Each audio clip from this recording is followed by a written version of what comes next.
What's up, you heathens and demons, you sinners and saints, you blasphemous, beautiful people? Welcome back to the Rage. This is going to be a lot of fun. We're going to look at part of the debate that I had with Jill a couple weeks ago now, probably.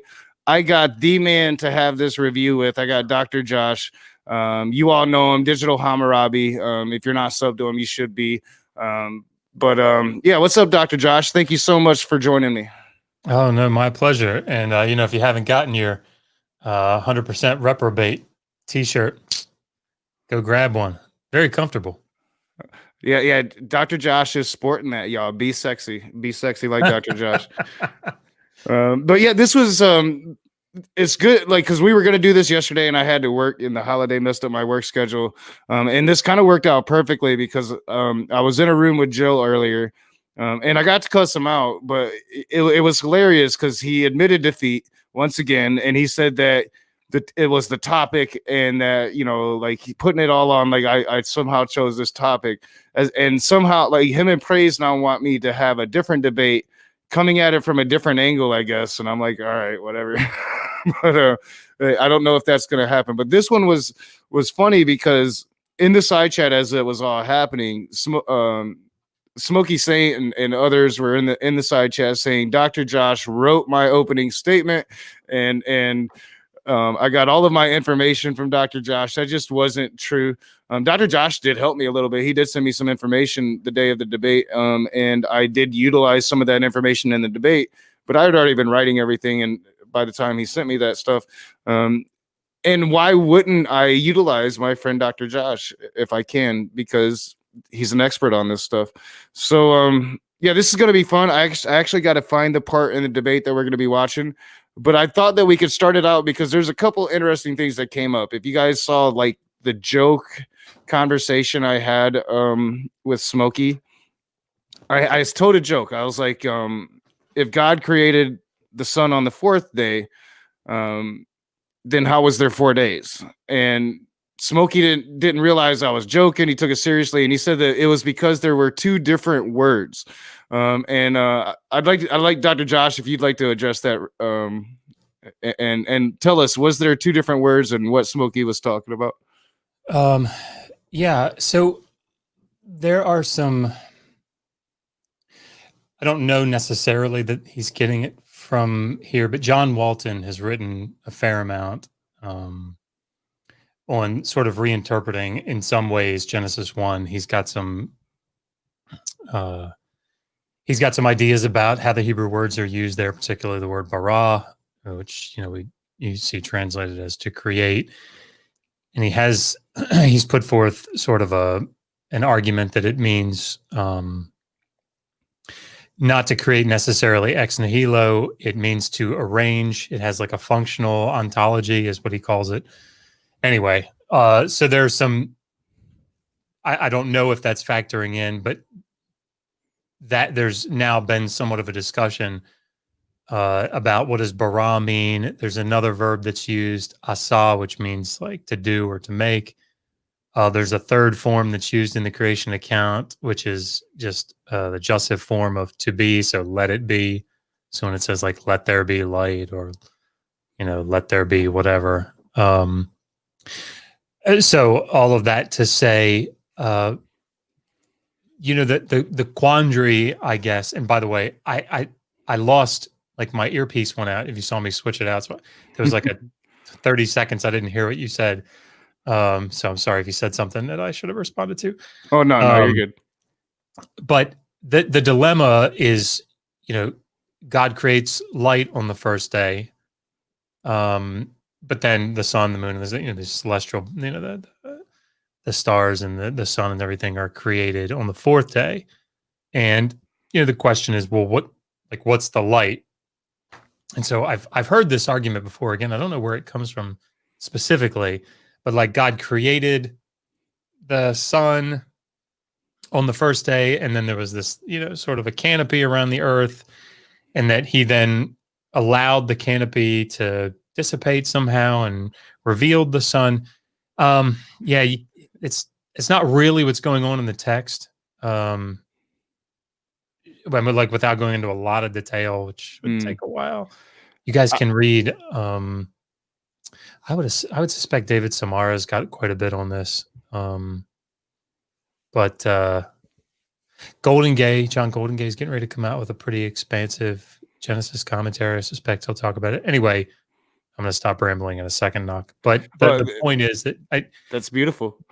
the light that's created on day one is it's sort of this, what would you call it, like a cosmological light. It's like a divine light. It's not tied to any particular body.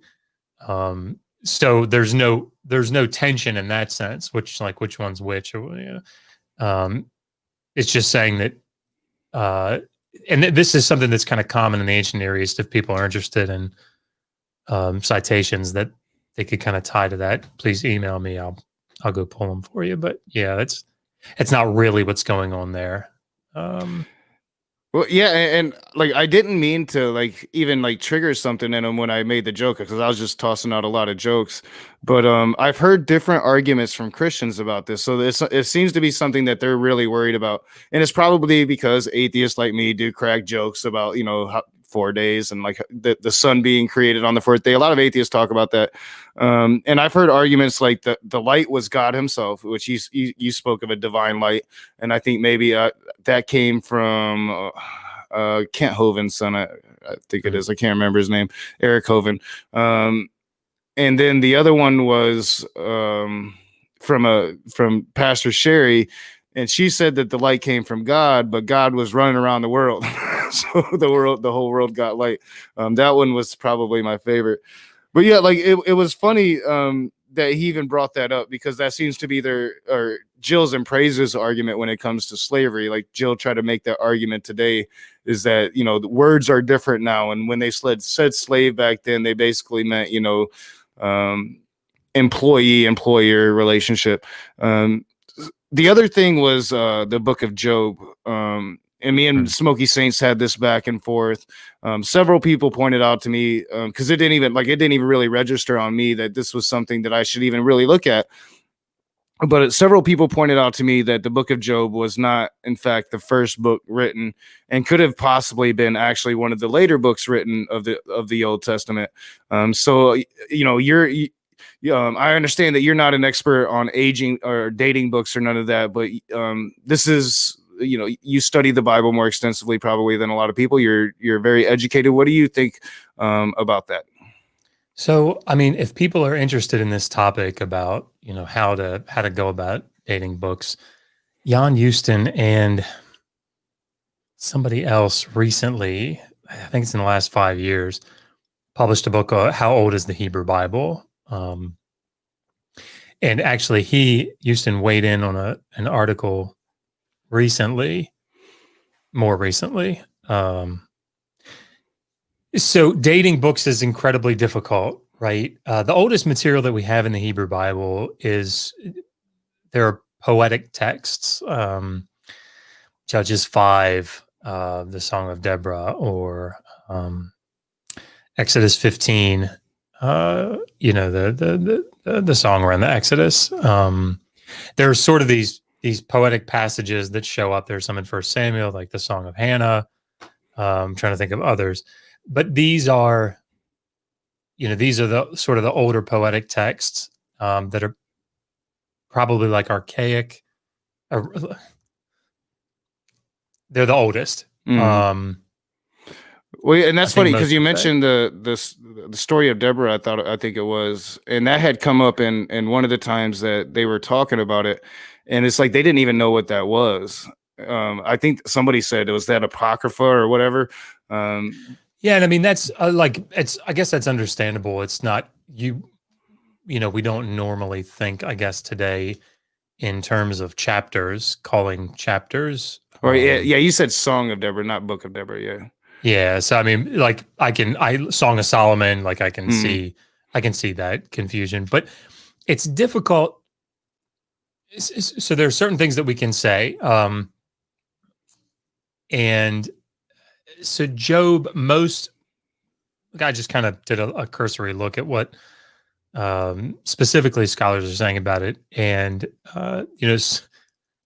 it's unfortunately sort of a wide range of potential dates, 7th, 6th through like the 2nd century. It's sort of broad. And there's a lot of complications about that. Trying to understand why it is that you would date things in such a way. There's certain references to, well, we don't have to go into all that detail, but so Job, I understand why somebody would think that Job is the oldest book. Of course, that's a common idea. Certainly was the idea when I was growing up in a fundamentalist background. I mean, Job is the setting is very old, right? The way that the narrative is set up. Of course, you can't go by that.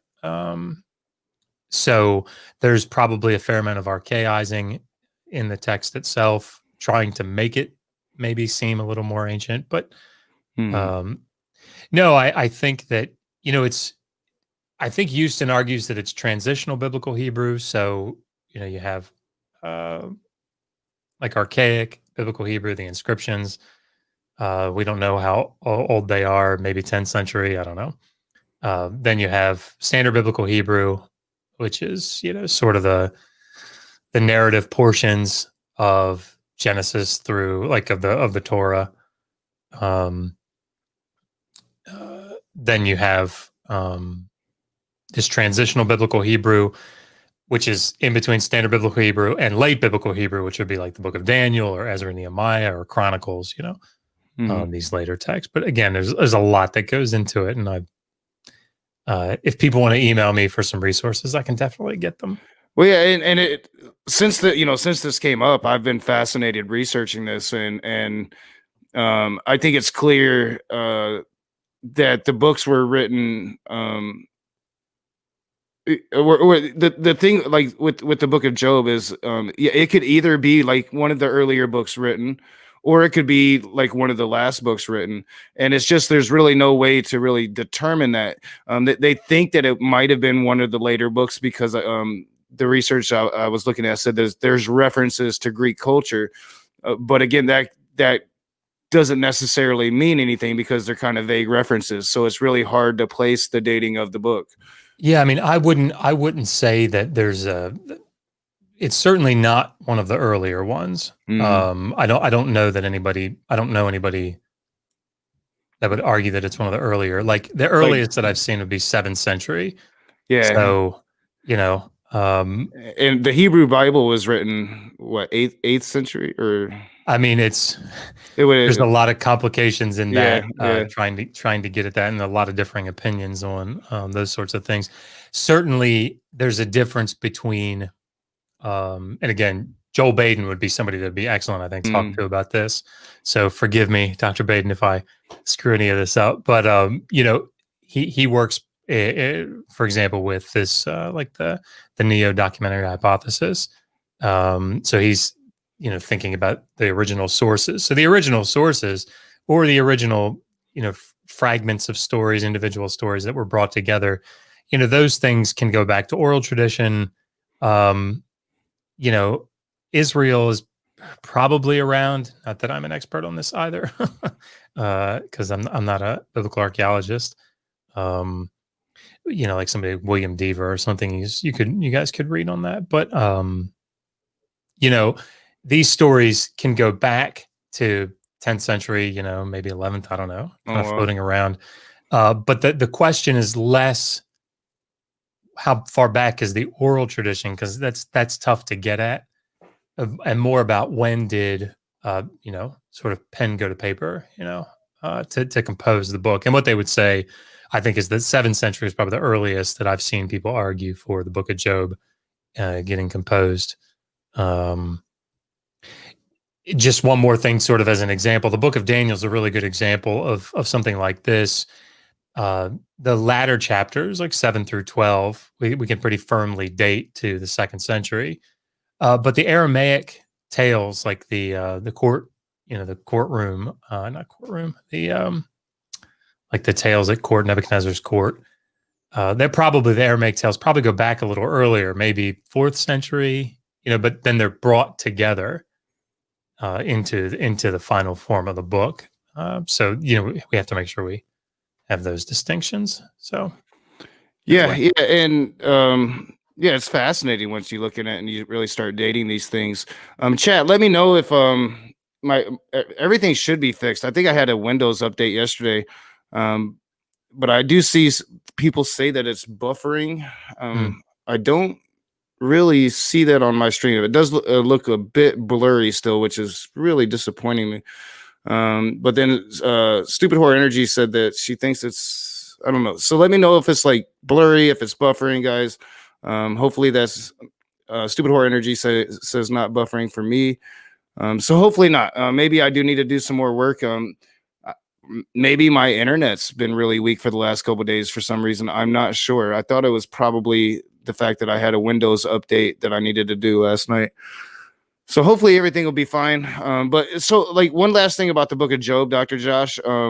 The argument was the main argument was that it was metaphorical. It was a metaphorical tale about morality. hmm, And like I grew up Baptist, Southern Baptist, and to us the book of Job was very, very literal. Like our sure, grandparents were using it to scare us, and you don't want to make God mad, So I yeah, mean, that argument kind of threw me off when he said that, and I'm assuming that could be because I was raised Baptist or whatever, or I was raised with my grandparents feeding me that story to kind of keep me in line. Is that a story that's considered to be metaphorical, something that didn't happen? Maybe not along your scholarly lines, but like when you was a fundamentalist, how did you guys look at that story? oh yeah, certainly. We thought it was real. It's like literal. We took it Mm, as historical writing from a modern perspective. The reality I think is that this idea of a righteous sufferer is actually a fairly old tradition in Mesopotamia. So we have Akkadian texts that um, have been compared. We actually read, I think, some of those texts on our channel at some point. We read them in the past. So if you're interested in that, you can either email me or you can go back and listen to us read them, talk about them. But so this idea, this theme, this motif, whatever you want to say, is something that in the same way that you see um, cosmic battles, against chaos in the ancient Near East, and that gets brought into the Hebrew Bible. This sort of righteous sufferer motif shows up, and it's just something that's a tradition that I think is just common to the ancient Near East, and it's brought into the Hebrew Bible. So awesome, awesome. So yeah, thank you for going over that stuff with me, Dr. Josh. sure, Smokey, if you're listening, I know you're not commenting, you're a little triggered, but yeah, yeah. So fair. I brought in a scholar, and and I'm I going to mean, be just continuing to look into it. like just to make this abundantly clear, like there are people that I can refer you to. I feel like that's my job. People in the audience, or you knock if you guys Mm. want information about the people that are actually working in this sub part of the field. Please let me know. There are specialists that work in this sort of thing. So Yeah, yeah, and I'll definitely be looking into it more. I hope like I'm not sure when the back and forth with praise starts. Oops, let me get this right. Um, I'm guessing it's around 40 minutes. So let me think. But I'm thinking too, like, so I know you've seen the debate, Dr. Josh, mhm, and I feel like I did pretty good on my openings and my rebuttal. And I then agree. you get to the winging stage, and with somebody like Jesus is Lord, he wants to take it into realms like you just couldn't guess. Like the slave Bible that the slaves had and stuff. Um, so like, did you think? I wish I had it right at the spot. Did you think like what he said about the words? That's like their argument is the words.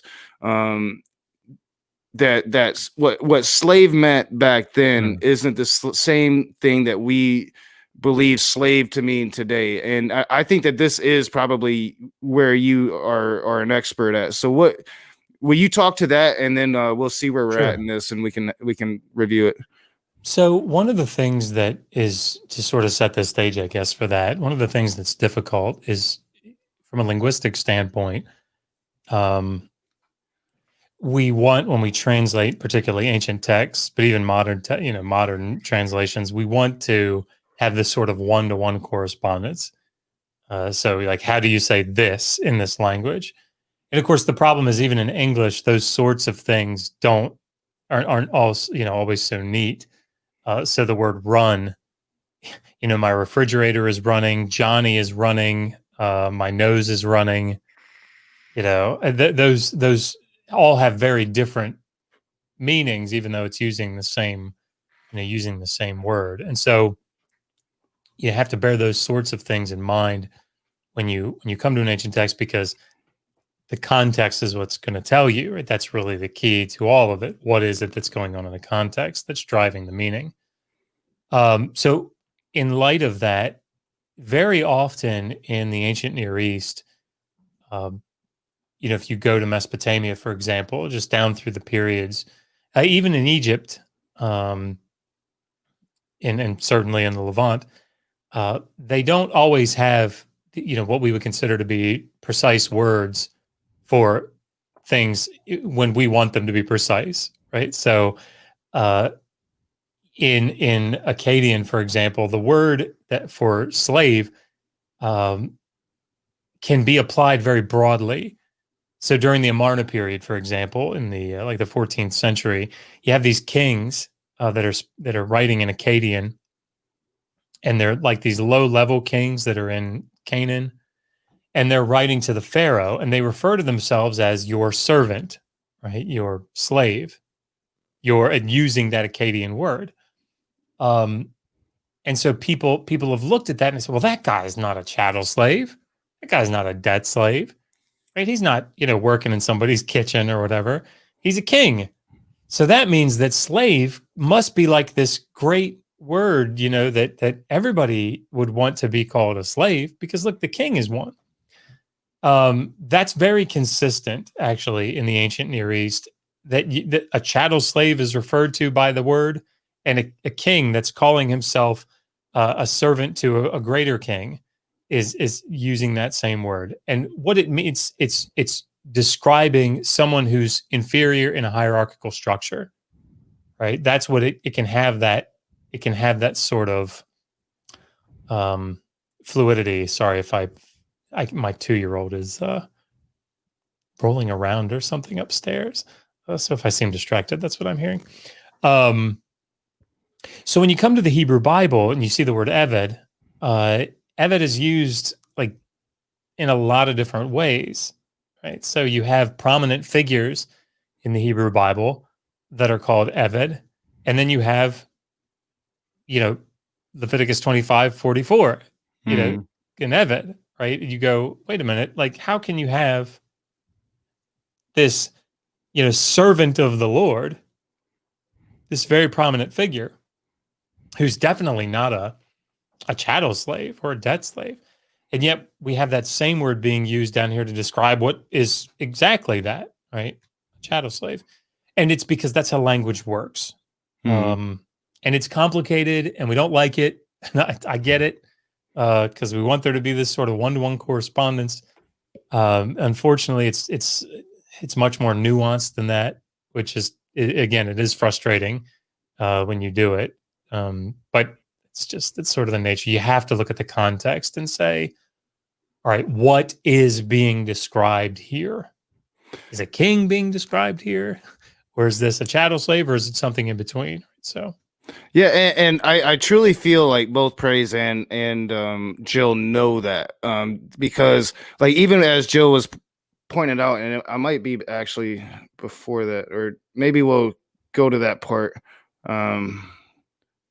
because like, yeah, right there, you know there's the word ebed, and there's three different meanings, and one of those meanings is slave. And as he's pointing this out, he's saying it, but he's discounting it at the same time. As you said, that's just how language works. I mean, the English language is an atrocious thing for people to learn, because we have the same words for everything. So I mean, that's just how language is. And this is probably the thing that our channel, I think, is geared to try to help people that aren't specialists in some of these fields to have resources to be able to dig in a little more, right? So I say this with that being the goal, in no way to try to diminish somebody who's non-specialist going into these things. I mean, like, I teach Hebrew courses on the channel for free, so I mean, I'm really interested in people doing this. But one of the dangers that you'll see, when it comes to like non-specialists exegeting a text, or translating through a text, or whatever it is that they're doing with the text, is you kind of get this concordance mindset. So if you have, like, I don't know if you had this growing up, but like a big Strong's concordance. I used to have one. I think it was a big blue. Mine was a big blue book. And Strong's number 1073, right? You go to it and it shows the Hebrew, which you had no idea what that was. But then it had a little transliteration, which is why everybody calls this an ebed, because it's EBD in the transliteration. But the word itself is the beta spirantai, so it's actually pronounced eved. Not that that matters in the slightest, but it doesn't matter how you pronounce it. But at any rate, when you go to a concordance, what it does is it gives you all the different ways that word is translated into English in the Bible, right? And unfortunately, I think sometimes I know I did this. You want to find something new, you want to find something cool, and so you'll go to a word. Elohim was a great one. In my concordance, and I'm sure it's still the same, the word Elohim, like God, incredibly common. I think it occurs over 4,000 times in the Hebrew Bible. But there are a couple of places, at least one, where it's translated sometimes. In some translators take it as angel, right? Like a heavenly being. It's not God. And people go, oh my goodness. Like, I looked up this word and it says it can mean God or it can mean angel. So then they go back into all these verses, like, in the beginning, the angel created the heavens and the earth. That's an interesting, I wonder if, so that sort of thing can become very problematic. And I think this sort of thing happens more commonly in discussions like this, because you say, okay, look, this verb can mean to rape, it can mean to deflower, but it could also mean to, like, humiliate. It can mean, these three or four other things. So which one do I like? And you don't think that, but like, which one fits my interpretation, what I think the text is trying to do? And that, that becomes problematic. Anyway, that was long and well, yeah, and they just don't get that. I do see in the chat, there seems to be some issue with people on their phones. I'm having people on computers telling me that it looks perfect. I'm gonna have to watch the playback because I had issues yesterday. But my computer seems to be running fine, so I don't understand, unless I have weak internet.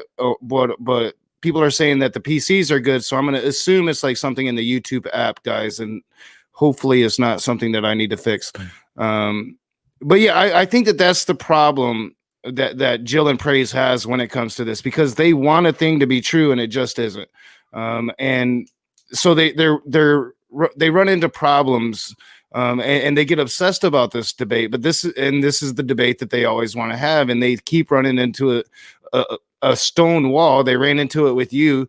Like Skylar Fiction and y'all's debate was pretty much just, I'm going to sit here and chill and let Dr. Josh just crush you guys. And now it almost seems like they're admitting defeat, and they're like, yeah, this topic is not really a good topic for us. And it's only because they're facing pressure from everybody else, because, I was able to defeat Jill so easily. So it's kind of funny to me that they just can't get past that. Like, and my daughter's coming in, so I knew that was going to happen. They just can't get past that. The fact that this society did indeed have slavery.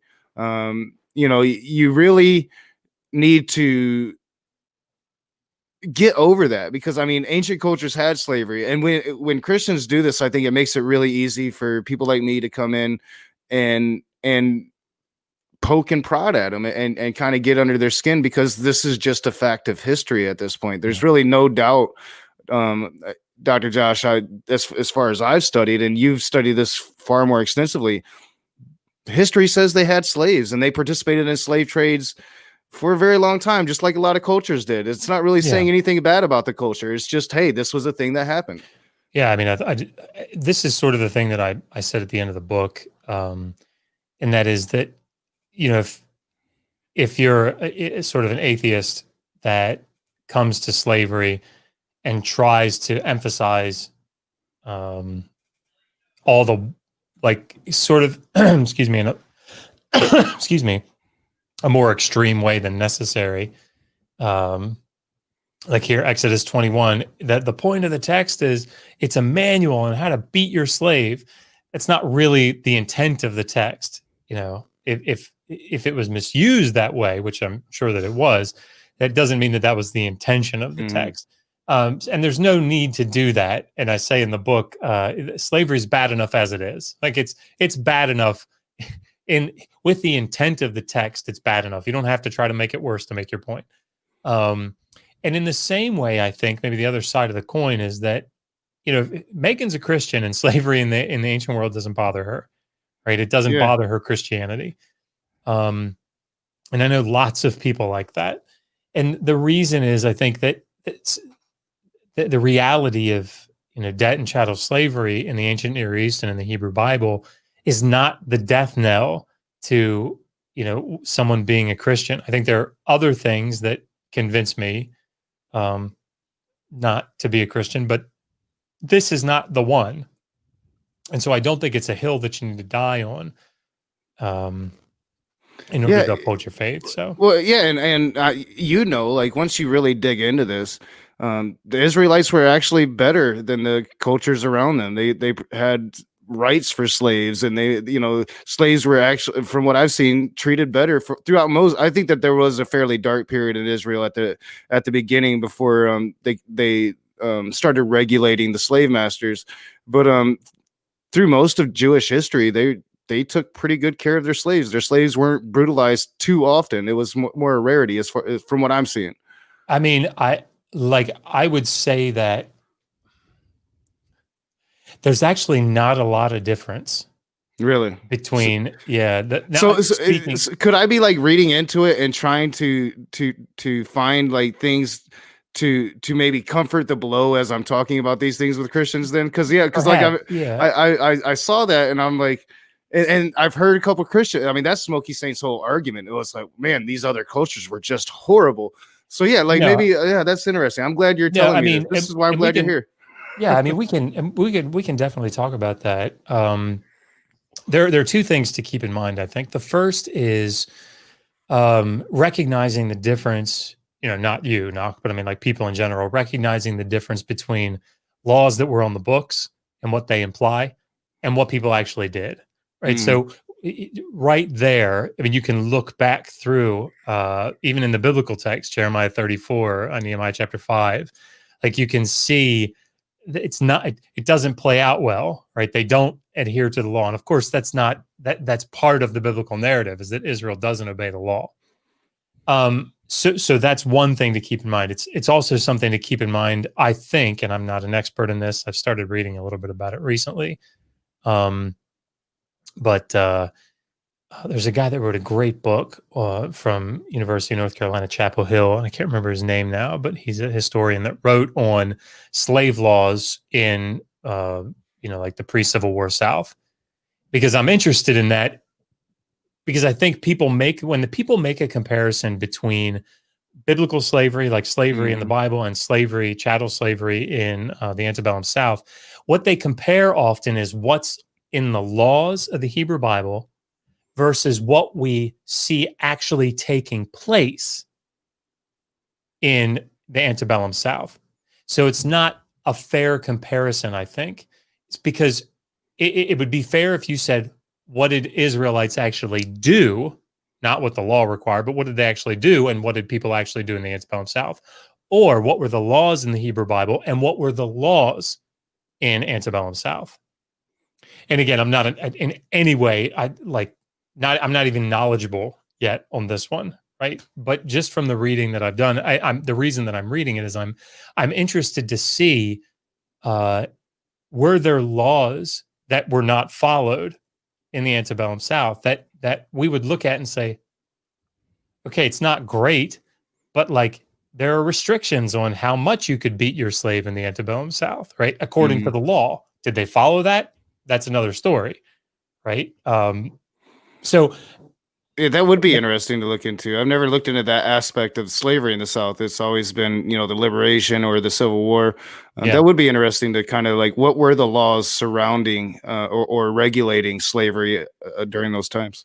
And the reason that I think it would be so interesting, and again, if there are any historians, from the more modern era that do Civil War history or pre-Civil War history, I'd be really interested to hear what you have to say about it, because I think it would be a very revealing, perhaps, situation if let's say there were laws in the books, and it seemed like there were, that said you can't beat your slave for any old reason. You have to. There are certain things that have to take place, for at least in certain states.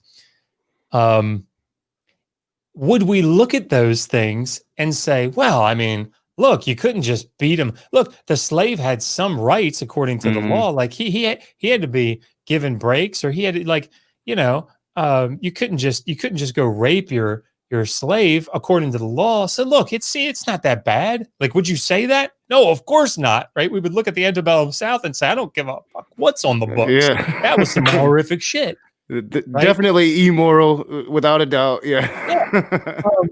But I think that would be then interesting to then say, okay, well, why do we do this with the biblical text? Why do we come to the Hebrew Bible and say, well, let's find all the good aspects of it? Look, this law in Exodus 21 is actually meant to prevent abuse, right? Of course, what does abuse mean there? But that's a different story. But it's meant to keep abuse from being, from coming about. So then slavery is okay. No, you wouldn't say that if you were looking at a law like that in the antebellum South. So, but sorry, and then I'll be quiet.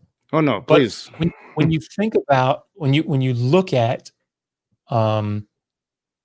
both the laws and like the court cases, the court documents that we have, administrative texts, those sorts of things that deal with, that inform us about slavery in the ancient Near East, you actually see a very common pattern that develops. So, you can't just, I think everybody has this idea that like in ancient Assyria, right, or Babylonia, or in Egypt or something, you could do absolutely whatever you wanted to your slave. They're just like a beat up old couch. Well, that's not the case. That's not the case. Slaves had rights. Now they had similar rights to what you see in the Hebrew Bible. Sometimes they're a little better in the Hebrew Bible. Sometimes they're not as good. But this idea that you can't steal a man, you couldn't steal a man in the ancient Near East, right? You can't steal a free person and reduce them to slavery. That's illegal. I mean, so I think again the narrative is, when you look at the Hebrew Bible, the narrative inside of the text is painting a picture of these wicked nations. And so I think if you're coming to the Hebrew Bible as your primary source for the history of the wider ancient Near East, or even just there in Canaan, I think you're going to come away with some ideas that are less than ideal, less than accurate, I think. Do we historically have an idea of how some of those ancient cultures in Canaan were? Because I know, the Christians I've been talking to about this lately paint these cultures as just the most evil things. They would I think Smokey Saint literally said some of the cultures would eat their babies.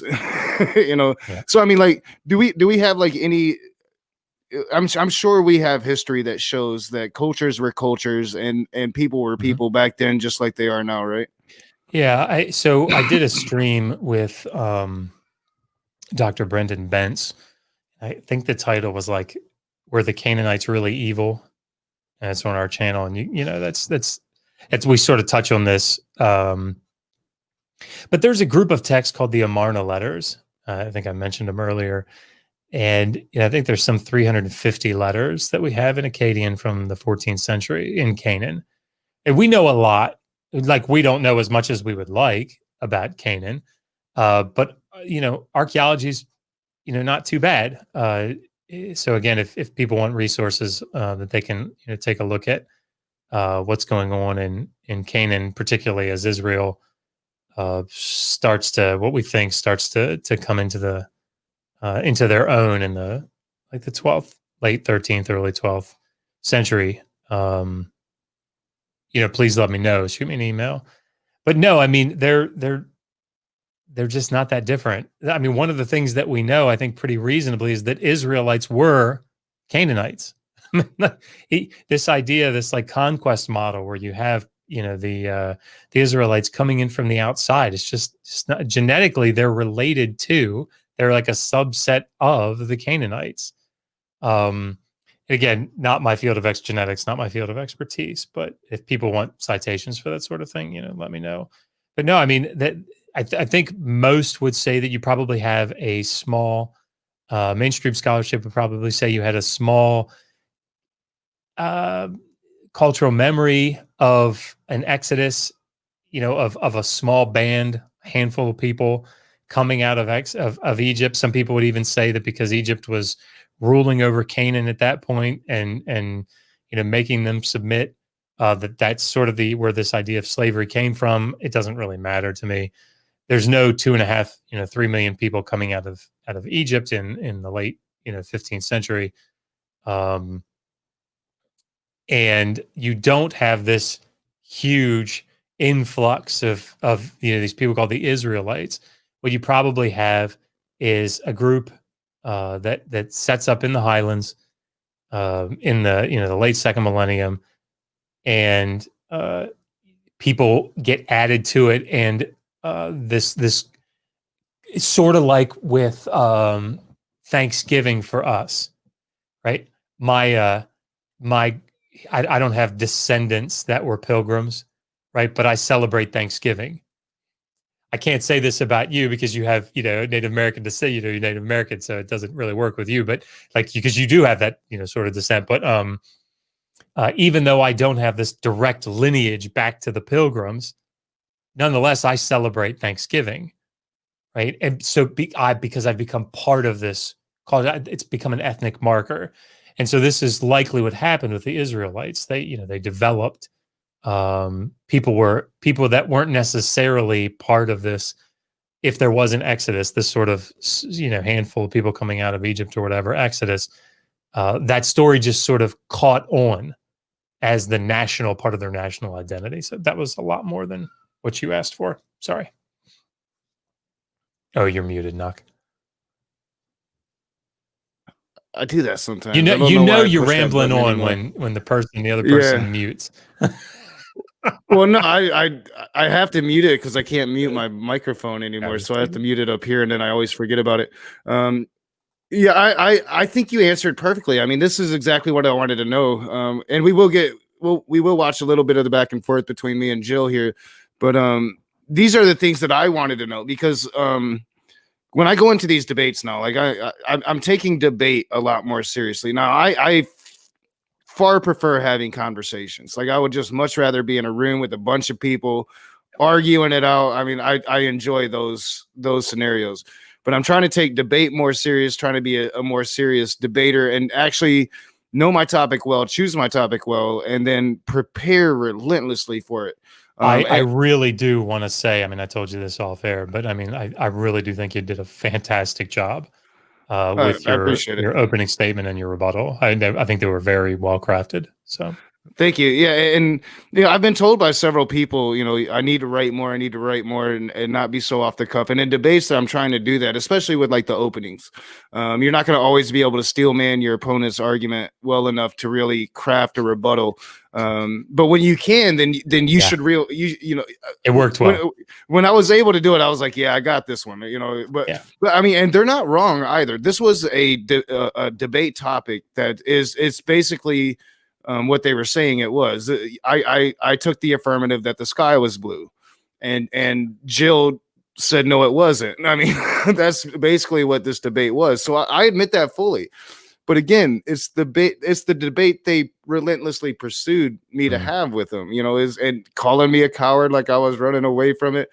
So, but the back and forth, it was a little weird, and I started to explain it, and I'm not quite sure where I have this thing up here. Sure. So, like, I'm just going to kind of start it at 38 minutes, and we'll watch a little bit of it. I know you're a busy man and can't be here all night, so but we'll get into it. But like his talking points were so off topic for most of it that when it came time for my cross examination, they didn't really allow me to get to my questions because like I just had to address like how off topic all of his points were. So I was eventually going to get to my questions, and they started calling me out for that. We might step into that part, but it's like he was so off topic, and I was so prepared for the topic of the debate that it seemed like I felt that was probably my weakest point, was the kind of back and forth, and because he just wanted to talk about the damn slave Bible. It did take me by surprise. So yeah, I'm not sure where we'll start it, but we'll watch a little bit, and if you want me to pause it, just say pause. And if I feel like I should pause it, I will. Cool. I still think it's hilarious. Like any conversation with Jesus is Lord is hilarious. This morning, guys, if you haven't seen it, I was on Quentin Phipp's channel, and I got a chance to cuss Jill out. So he's really, really happy with me today. But so yeah, we'll start it. We'll play it a little bit. This is why Dr. Josh is here, and Dr. Josh wanted to do this, and I'm just lucky enough to be like, hell yeah, I want you to come on here and watch my debate with me. Again, one last time. Hopefully everything's working well for you guys. I will go back, and I hope it's not blurry. I'm going to be really upset. I might have to go talk to my internet people and be like, what's going on? But all right, here we go. 20 seconds. 20 seconds. Knock has not proven, based in the context, that any of the people who were... Oh, and one last thing. If you're not familiar with this debate, if you haven't seen my version of it, this is my version of it, because praise was a little messed up. I don't know what was going on with praise, but the visuals were all messed up. So I had fun with praise. It's all in good fun. Praise ain't mad about it, but so if OBS you're like, is tough. If that's what he's using, boy, OBS can be really tough. It can be, yeah. And I had that issue yesterday. Like OBS just would not stream for me, and I had to switch over to StreamYard. OBS can be a little bitch. But so like if you like earlier when you said it has to be the meth, you seen that on the screen, or here he is. I'm having fun with praise as I'm mirroring the debate on my channel. So that's what the words are, guys. Called slaves who are being legislated, who are being regulated by the law of Moses, were there by force. All right, that seems to be time. I think now we are going to go into the open exchange and cross-examination. I meant, sorry. Yeah. Go ahead. 10-minute cross-examination for each side, and all right, so let's skip the cross because we want to get to the back and forth. So let me skip that. That would be 10 minutes. We'll go up here. I will say one of the things that is curious, I guess, about this, and I think I talk about this in the book, is this idea that if a particular type of slavery is voluntary, then it's not slavery. It's an interesting way to approach that. And I think everybody needs to sort of bear in mind that there's a difference. I say it's a difference between legal volition and maybe like practical volition.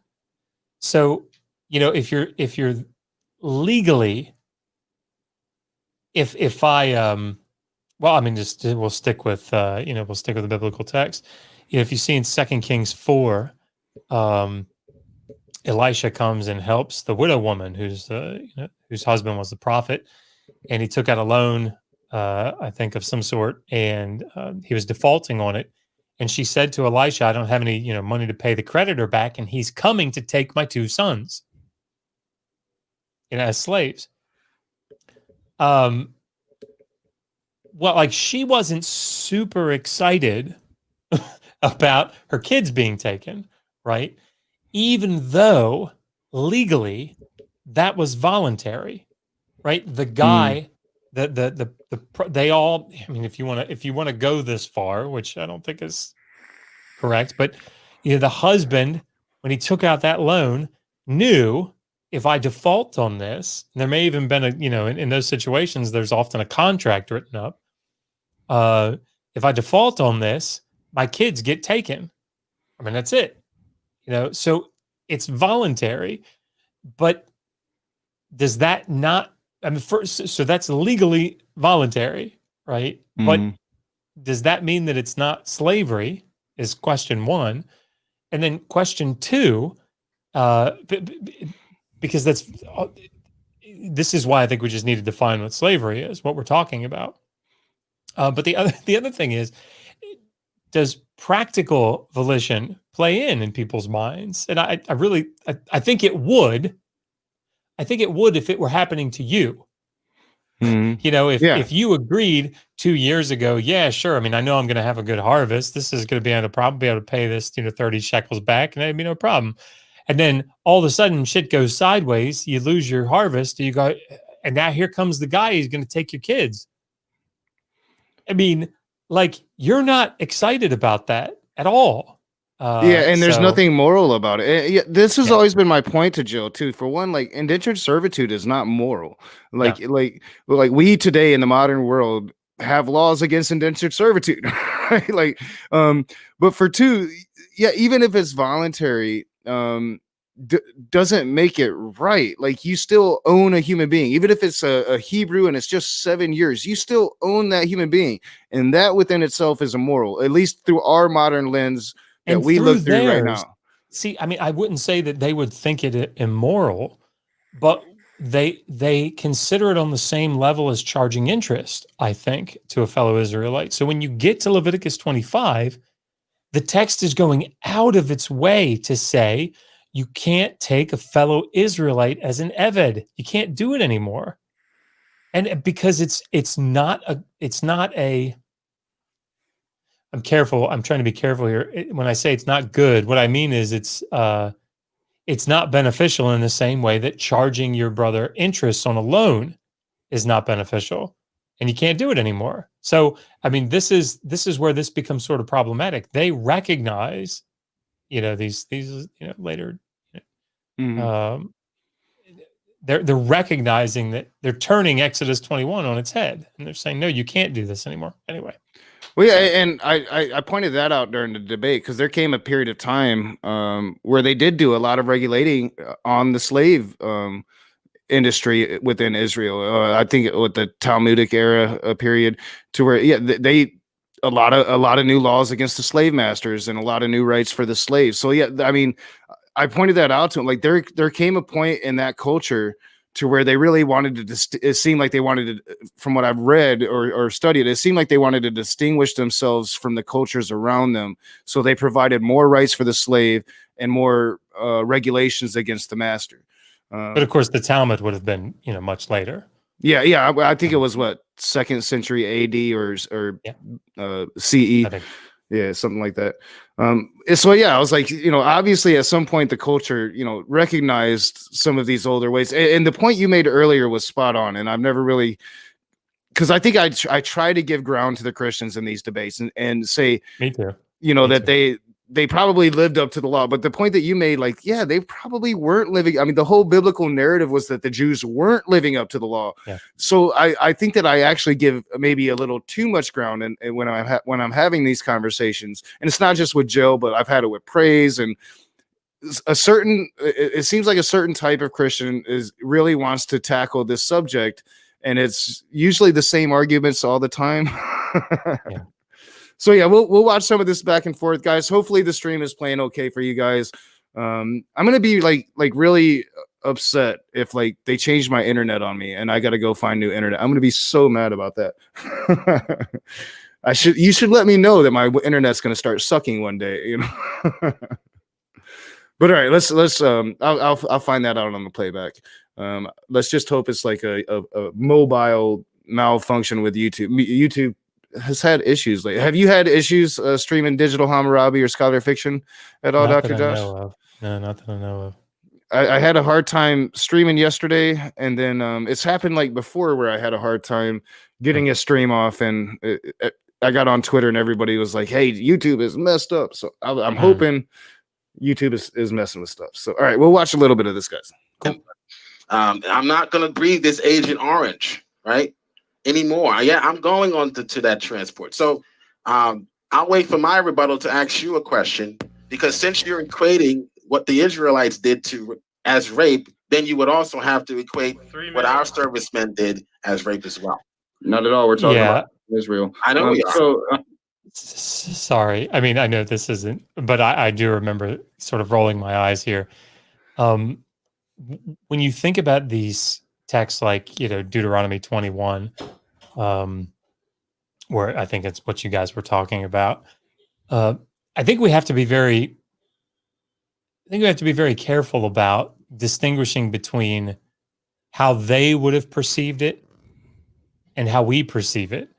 Because today, like, there's not a lot of concern for making decisions under duress in the biblical text, right? People are often forced to make decisions under duress. And we would say, if somebody on a battlefield were to say, "Hey, you're coming with me, I'm going to marry you," that's not a decision that they have freely made, right? Because it's not all things being equal. Like, I mean, what Jill has said there was, "I'm not going to breathe the Agent Orange anymore," right? Well, okay, I stay here and die, or I marry you. That's a decision made under duress, and yes, we do not consider that consent today. And now, it would not be legal, like by our code of conduct in the military today. That would not be acceptable. And the idea that our servicemen, I mean, I'm not a modern historian, so I'm going to say that, but I mean, like anyway, so I shouldn't comment on things that I don't know about. But I mean, certainly, we would consider someone that a nation that does Deuteronomy 21, saying, "Look, a beautiful girl, I'm going to marry you. I give you 30 days to mourn the dead family that I just killed, and then you're my wife." That's rape. It's like that is marriage under duress. That is sex under duress. Sorry. Yeah, well, and I've tried to make this point to them so many times, because they will sit there and justify this. Like, this is some, they're doing a good thing by taking these women to be their wives. So, I'm like, no, like, no. And then they justify it and say it's not rape, or it's this noble thing that they're doing for these women. And it's so disgusting. And it's kind of like, I feel like Scholar Fiction's frustration every time he runs into this stuff in these debates, because you just want to scream at them, like, what is wrong with you? Like, and there's no way. I get it because, again, I grew up fundamentalist evangelical. So, I mean, I understand there's this thing in the back of your mind that sort of, maybe that's not even a good way to say it. It's like in the front of your mind. This framework is God can't do something wrong. So everything that he does has a good and just and moral reason. And so when you see things like wipe out the Canaanites or wipe out the Amalekites, or, take this, if you pay attention to those things and you don't just move over them because they're in the Old Testament, you think you don't have to lose any sleep, because look, I wasn't, and it's difficult, but God is he's got good and justifiable reasons. God works in mysterious ways. I heard that growing up my whole life. Yep. every time I question, I mean, when I started questioning my faith and questioning, because I have a couple preachers in the family, and just asking questions, and that was the answer I got. Just God works in mysterious ways, and it's like, yeah, they don't even. There's just not a question to them that this is wrong, that taking that woman is wrong, that God must have known what he was doing. There was a plan. I've even heard, like, I call it like the butterfly effect argument. It's basically like God did this because he knew if he didn't do this, like in 1,000 years, everything was going to be shit, and it was like, what? Like, why didn't he just make everything perfect to begin with? But yeah, I mean, it's funny that the Christians that do actually get into this argument, and I know there's like good, I assume that there's really good, smart scholars that actually have this discussion on a much higher level than me and Jill here. But the Christians on Jill's level, to them, it's nonsensical for me to sit here and question these things. Because they've got even if the interpretation is wrong, their interpretation is right. And I think that's the problem that I have with Jill. You've had this conversation with Jill many times, as I have. There's just no ground to be really made with Jill. Like maybe a little with praise, because I think praise is a little more open. But with Jill, like, you're not going to get anywhere with him. It's just, you're wrong, guy. You're just so wrong. Let me show you how wrong you are. We can hope. Yeah, maybe one day. All right, so I'll start it a little more, and we'll get into it. I know I'm not sure how long you got, Dr. Josh. I do want to watch a little bit. Another half hour. Yeah, all right, good, because my daughter's choosing now to throw a little hissy fit. Grandpa, my dad sent her something, and she wants to see if it's in the mail, and I'm like, baby, when we're done, and she's like, when we're done, you mean that's going to be like in a million years, Understood. Yeah, but I was like, nope, I'm going to finish my stream. I mean, the debate is about whether the Bible condones voluntary slavery. I have shown several passages where it does. You gave me something about In the context Hebrew of words. warfare. You gave me something about Hebrew words, which you should probably talk to. So, like right there, like he had conceded this debate right from the beginning by trying to exclude warfare from that. Like slavery is slavery, my man. If you're taking slaves in warfare, that's slavery. So I thought that was weird, because I don't remember him doing that back in the day. Like, did he ever concede that like that when you had that debate with him on Modern Day Debate? I know that it's been a while, but I know that he made a very big deal about this is describing warfare. So like that doesn't count. And like one of the things that always sort of stands out to me about this is, I think you talk about this, Exodus 21, 2-6, where you have children, houseborn slaves, right? A child born into that, it's a chattel slave for life. That's what it is. Like that's, I mean, I don't know how how someone could spin that to say that kid is volunteering to, like, I don't. And he literally said that in this debate. Like I several times, I'm like, Jill, you can't be voluntary if it's a child being born into slavery, and it's like, how do you not get it? And he's like, nope, voluntary. The parents did it. The parents had that baby. Yeah. They voluntold him.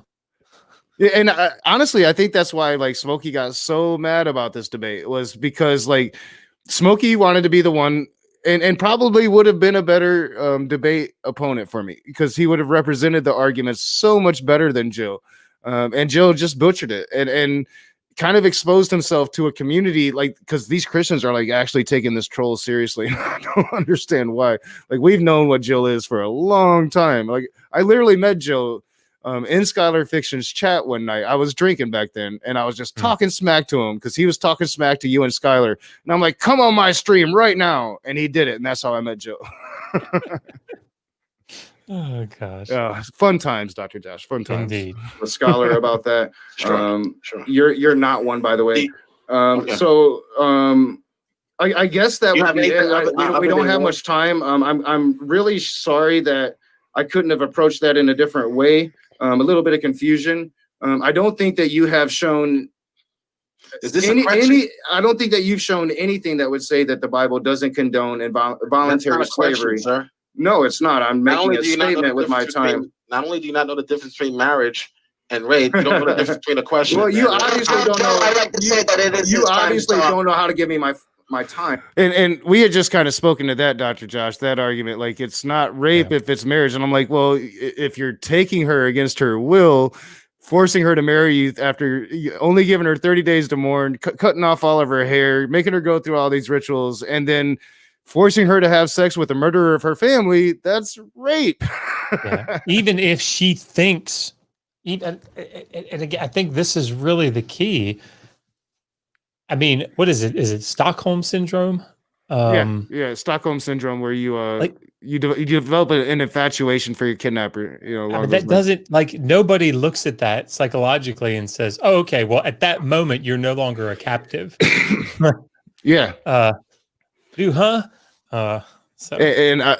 I've actually looked into that a little bit. It takes, like, you're talking years of therapy to really deal with Stockholm syndrome and stuff too, because of the psychological damage that's done. And that's basically what Jill is endorsing here is, you take a slave, you rape her, and then eventually she's going to become, an Israelite woman, and I'm like, oh God. That's what happened back then. I'm not saying that's what happened back then, but we know that that's not right.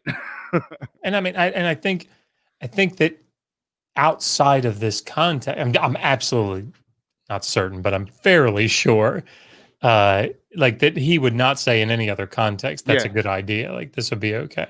But and that's always my thing to him when he comes with the whole, this kind of slavery equates to working a modern day job. And I'm like, Jill, you would not sign up, like, or even if it was like just like real indentured servitude, like he talks about, like, Jill, you wouldn't sign up for that. Like, you're not going to just go volunteer, to give away 7 years of your life. As you said, it was usually the Hebrews that were becoming slaves. It was through extreme poverty. You took out a loan and you couldn't pay the loan back, and boom, you were either giving up your kids or you're giving up yourself. That's just how it was. And this was common in the ancient Near East. I mean, debt slavery was incredibly common. And I understand that people want to make the argument that, like, the economy required it. I've heard that one a lot. Yeah. The problem if we're staying inside the narrative, the problem with that is that God supernaturally accounts for things like that, particularly when it comes to slavery with respect to the Israelites. So, and we don't have to go into all of that, but I mean, this is very common in the ancient Near East, war captives, debt slaves, children born into slavery, very, very common. So, and to different degrees in different periods, but the problem. Go ahead, Dr. Joss. I'm sorry. I was going to say that the problem that I think we would have with it, if we go into it, even with this economic mindset, is why is the economic system like that? And I'm not an economist. I'm not an ancient economist. There are people that specialize in that. So I can refer you to those people. But, when you look at the disparity between, the haves and the have-nots, there's a reason that kings would, promulgate these edicts and say, I declare freedom to all people that have taken out loans, and I declare freedom to all debt slaves, those that are citizens. I declare freedom, and they're just, everything's reset. It's a big reset button for citizen. And the reason is because there's this disparity that's formed. And, again, the haves and the have-nots. And so even in this whole, well, the economy required it, I think if we took a step back and said, why did the economy require it? We would probably look at that and go, good, that's not a good economic setup. Right? That's not right.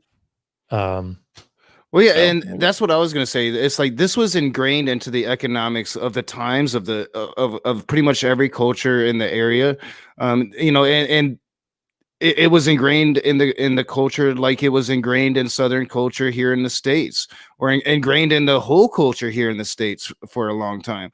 And people normalize everything. So, like, sure. I'm sure that back then they had their factions that were probably fighting to free the slaves, just like we have factions now trying to get equality for everybody. And they accuse me of not looking at this with nuance. I do. I think what triggers them about the way that I look at this is that I look at it very critically, and I say, hey, you guys represent that this is God, and we clearly see that God didn't really do anything to stop them from being like the other cultures around them. They were like the other cultures around them. God didn't really make them special. And that's, I think, what the argument centers around, and why they get so upset about it, because they want the culture to be special, because then to them that would prove the existence of this God, when it was a culture like many others around them at the time. Yeah, and I think, and then we can play. I mean, there's certain things that you see. First of all, there's an article by Raymond Westbrook. It's probably wrote it in the 90s, but it's in a 2009 volume, from the Tigris to the Tiber. But I think it's called Social Justice. Social Justice is in the title. But what he's arguing is that social justice, granting someone or fighting, for social justice for someone, didn't mean equality for everyone. Like everybody's on the same playing field. It's returning that person to the status quo. So if an Israelite has fallen into poverty, it's getting him back to his free status. Right? If you have a slave that has been, like a chattel slave that has been given as a pledge for a loan, and that the owner defaulted on the loan, and now the slave is a chattel slave of the creditor, freedom for him would be bringing him back to his slave position over here. And that's a thing that's strange for us. So you see people getting that tattoo with cuneiform that's supposed to say freedom on it. That's what that word is. It's this returning you to your status quo. That's the argument that he's making. So, and I think that applies to what's going on today. Like a lot of people in opposition to what's going on in the streets saying, well, no, they're trying to take away our rights. So that no, we just want everybody to have the same rights, right? Like we just want everybody to have the same status quo. You can start with that status quo and then you go from there, but everybody should have that same status quo. And this has been a struggle throughout human history. From what I've read, is something that's just always been a problem, and they were probably dealing with what we're dealing now. They were dealing with in their own ways back in these ancient cultures, and to think that we're somehow unique, and that's the thing that they don't understand about me is like, for one, this is part of the Bible that I've studied a lot, like nowhere near you, but then I have access to people like you, and I've watched your debates, and I've watched a lot of debates on this, and it's really easy. You have to come prepared against us on this, or you're going to look really bad. Jill looked really bad in this, but it's not about making them look bad. It's just simply, hey, this was how it was. Why are you denying this history? That's the thing I don't really understand about it. It's no like there's really no need to, as you say, it's not going to take, this doesn't take many people away from Christianity. It's not what took me away from Christianity. Yeah. You talked about Megan. This isn't a problem for her. She's still a Christian. Yeah. So I don't get why you have to deny like history, but I know you got about 15 more minutes and we'll wrap this up. So we'll let it play for a little bit and then we'll wrap it up. Either. So you haven't done anything to refute the Bible passages spoken of.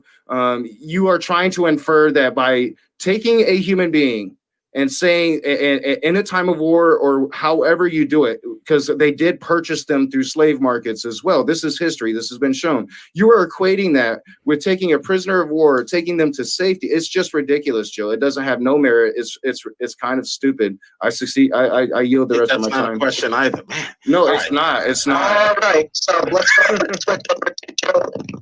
Minutes starting whenever's keeping track of the clock. Whoa, Tyler, you're breaking up. All right, you're starting the clock at 10 minutes. That was like the horrible thing about this debate was I love you guys. Quentin and Togg's phones were all jacked up. Praise was on meth. I mean, it still came through somewhat decently, but I mean, like the visuals were messed up and the vocals got messed up.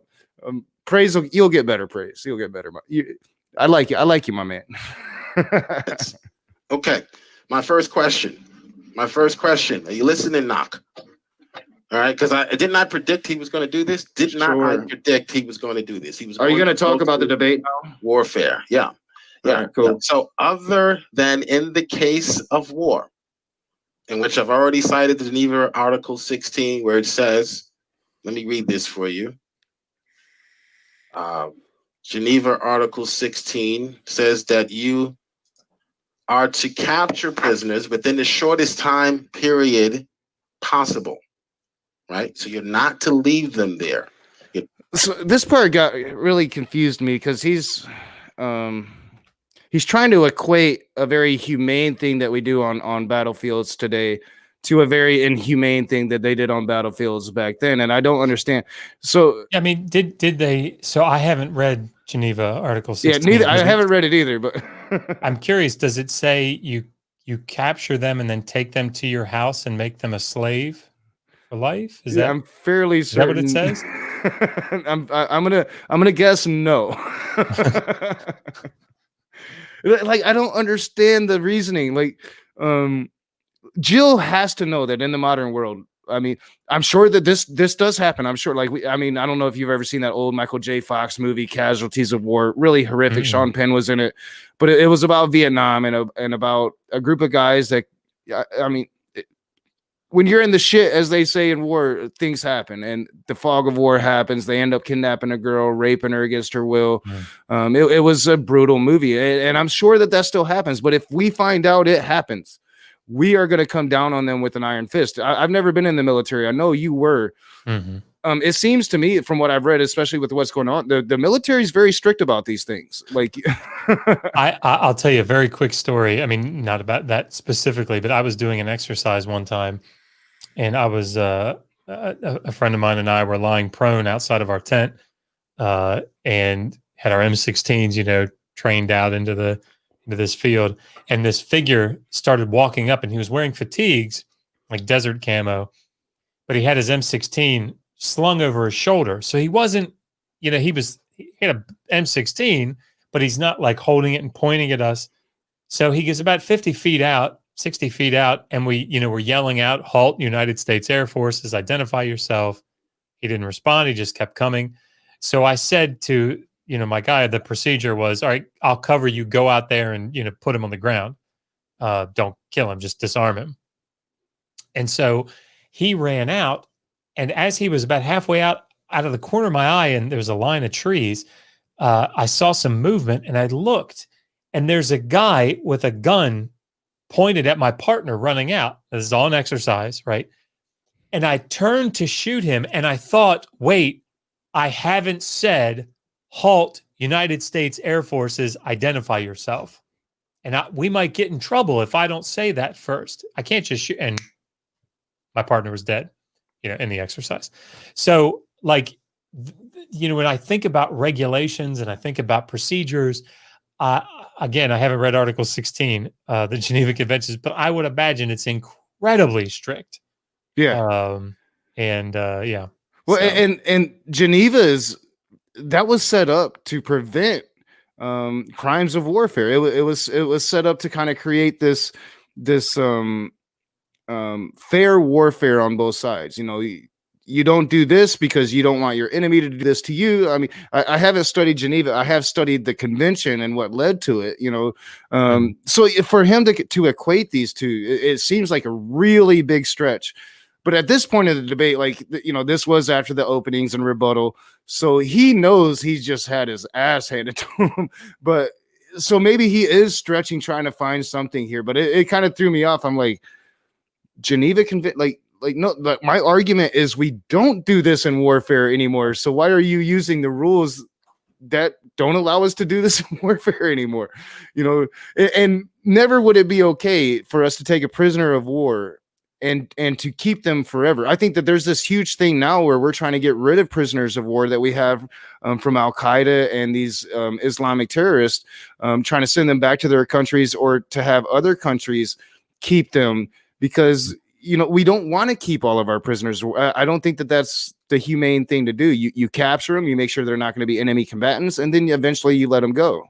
And I think this is and then we can keep going, but I mean, this is the other thing that I think is sort of, again, from within the text itself, this idea that we have all of these combatants, these, that the Israelites are supposed to capture all these male combatants, and you have to enslave them and really keep an eye on them because they could, revolt it. No, if you have an enemy village, Deuteronomy 20, if you have an enemy village, and again, I'm not suggesting that this is what played out in history, but if we're staying within the text, you have an enemy village outside of, Canaan proper, and you go and you offer it peace, and they decline your peace and fight you, you're supposed to kill all the men. Okay, I found this on the web for Israelites are supposed to capture all these male combatants that you have to. Sorry, that was anyway. Yeah, you kill off all the men, right? And it's the women and children that are taken as plunder. Yeah, so sorry. So this idea that you have all these enemy combatants, these male enemy combatants that are strict prisoners of war that you have to keep an eye on, it's not really what the text is getting at. So yeah, and I didn't realize I had myself muted there. It doesn't equate at all. And for anybody to try to equate those two, it's just no. And I'm not even speaking bad. I didn't live back then. I don't understand the context. From what I understand, they felt a certain amount of vengeance towards the Canaanites for whatever reason. So they had reasons. My problem is the methodology and the verses in the Bible where that would promote brutality, right? Like that verse when with Moses, when they brought the women and children back, and Moses is like, "What are you doing? Kill them all!" Yeah. I mean, think about it, Knock. Like if let's say you and I are going to a high school, we're all from the same community. We're all from Michigan, right? We're all from the same basic community, and we're all roughly middle-class people, and we all go to the high school, and you and I become jocks, let's say, right? And I'm aging myself here, and I apologize, but like, you have the Gothic people, or you have the nerds. Actually, what I'm doing is just thinking of Saved by the Bell. That's all I'm doing. And you have all these different groups, and you want to not only set yourself apart from all these people who are basically the same as you, right? We're all from the same community, all grew up together. We've just now split into different ethnic groups, in this analogy, is what you sort of be equating to, these different groups. If you want to be seen as the best group, you have certain ethnic markers, certain markers that socially, show. So you have a Letterman's jacket or something, or, you kind of, you go to the weight room all the time or whatever, and then you demonize the other. And if what you're trying to do is not only set yourself apart, but show that you have the right to that area, I mean, that's what you're going to naturally do, is demonize the other. That's what you do. So when we look at this, the biblical text, Israelites are coming from, what we know is that they're in all likelihood, the majority of them are originally Canaanite, right? And they're separating themselves out. These ethnic markers are distinguishing them. And now writing much later about the past and trying to set themselves apart from this group. This is what you write. These are the stories that you kind of gravitate to and tie together. And that's why this is happening. So or this is why it happened that way. So anyway, I think you're muted, Knock. Sorry. I am so bad about that. She comes out and talks to me, I mute, and then I have to forget that I unmute. So yeah, this happened in recent history with the Native Americans. The European wanted their land, so they demonized them. And when I had the conversation about Native Americans, and we're talking Native American history, and I'm coming from what Native Americans believe their history is, and it's different than what everybody has ever learned in school. And I have to explain to them, like, you have to understand that there was a demonization of the Indian. they turned the Indian into a savage, and they had to do that. They had to give themselves justification to take more and more and more. And I'm thinking, Knock, you know, I'm thinking of like the date. Remember the Disney Davy Crockett movie? oh yeah. I mean, like I grew up watching it. Yeah, that's what pops into my mind, and it's like, what the, Yeah, and people just don't get it, and so I try to explain to them, what natives say their history is, and they're like, "Well, you're wrong," and I'm like, you know what? You can think that you can point to a history book and says, "Yes, I'm wrong because I'm not going by your history book," but go talk to a Native American and then come to the conclusion yourself. But yeah, we've seen that you're going to demonize these other peoples, and then. I mean, it's an old adage that the winners of wars write the histories. Yeah. So we have to understand that they're claiming that this is a historical book. We are reading history. So, I don't believe in the supernatural, but it's based off of history. And the winners, the Jews, they wrote that history. So you have to understand that when you're looking at these things. Yeah, I mean, I think and then we can play it. But I mean, the big thing to remember, I think, about the biblical text is that particularly the Hebrew Bible, it's not that they're not useful for writing history, because they certainly are. It's just they're a tool. Royal inscriptions that we find all over the Mesopotamia, going back well into the third millennium. We don't just read them and have the royal inscription that the king wrote here, and then we write our history as we write it out. Like that's not how this works. You read through Sargon's 8th campaign and you say, okay, what is rhetoric here? Like, what's hyperbole? For a fun word. And then what actually is historical in here that we can utilize? And that's what I think you have to do with the biblical text, is you have to be able to sort of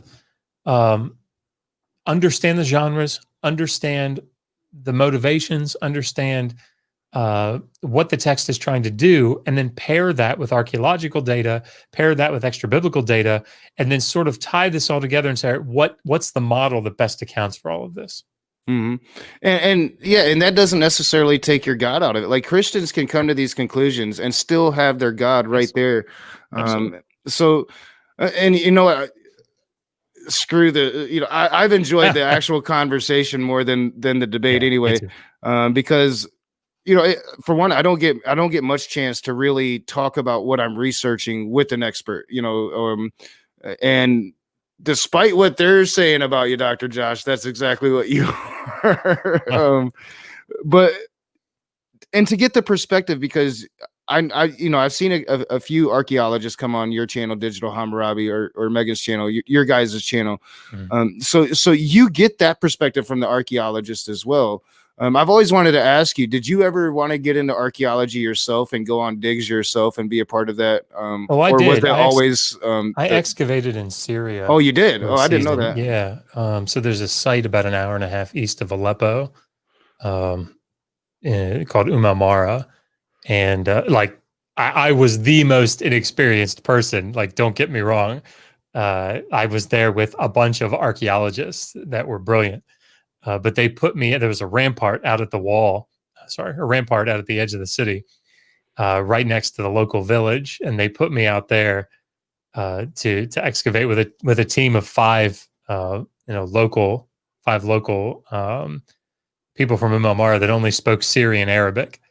And, so using my modern standard Arabic, it was quite a challenge to, try to say, okay, dig here, don't dig there. Mm. But no, I mean, I took 3.5 years wow.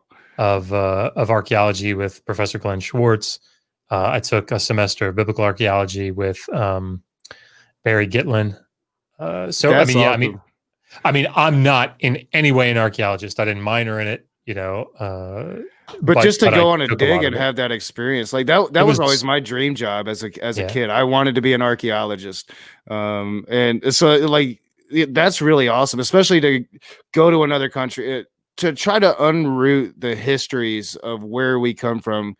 To me, like I'm a history. I love history. Yeah. So that to me, that's like, that would be the ideal dream job ever. I will say this. Mark Twain was absolutely right. And I'm only going to be able to paraphrase what he said, but it was something like the cure for bigotry and racism and, is travel. Mhm. And we are in desperate need of it. I think is how he finished the quote. And I remember going over there, hearing the call to prayer. It's, of course, it's Islamic country, but hearing the call to prayer 5 times a day and interacting with these people that, as a fundamentalist evangelical, I'd grown up demonizing, Mhm. right? The Arabs, 9/11, and in reality, these were some of the kindest, most normal people. And these are people out in the village. Mhm. They were amazing people, amazing people. And of course, their culture is very different, and they had different ideas of justice and so on. But they were other humans, and Yeah. that experience being out there for those months was.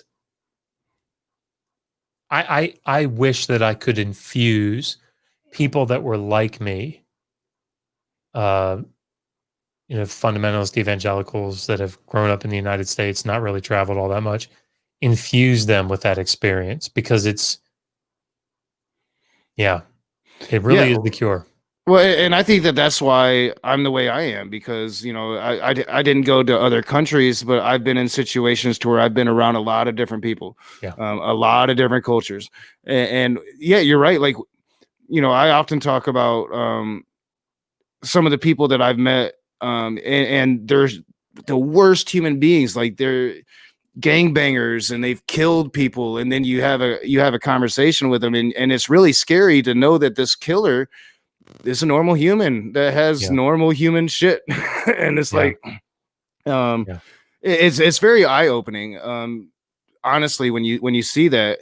And all human beings are human beings, and I'm not saying killers are good people by any means. I'm just saying, Sure. like, most people have never really had a chance to know a killer, and then once you get to know one, it's like, hey, you're not much different than me, you've just killed people, and that's disgusting.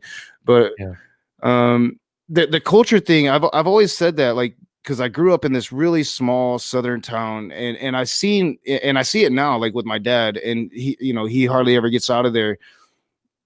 It's like this group, this herd mentality. It's like this group Yeah. think that everybody's pretty much the same, and you Yeah. have your little niche here, and everything outside of it is either scary, dangerous, or something to fear.